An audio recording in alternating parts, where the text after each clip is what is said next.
Xoşbəxtliyim sizə bağlıdır. Deyirəm nə olsun, xoşbəxtdən başqa tacım var oğlum qızım. Mənim hələ sizə ehtiyacım var.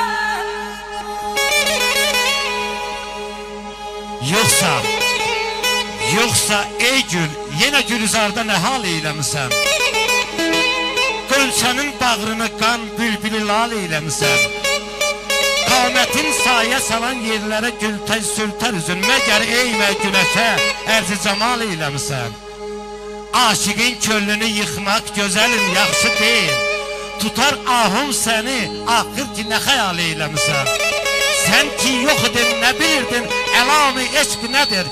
El içində məni Məcnunə misal eyləmisən. Rahid əysən sənə tən oxlarına gəldikcə yığmışsan devrənə bir cahı calal eyləmisən. Allah xoşbəxt eləsin. Sağ ol, xudum əlim.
Nə ola, o yar məni bircə dəfə yad eləsin.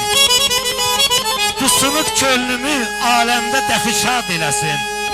Eyləsin gül yanağından mənə bir qılsa yata, varlının borcudur, yoxsula imdad eləsin. Daimi zülfünə neçə müddətdir əsirəm ona. Ya mənim canımı yalsın, ya azad eyləsin. Mayla çoxları sən tək həbəs eylər şeirə, qəzələ. Ay Sevinç xanım, hər kəsin karı deyil, qəzəli icad eyləsin.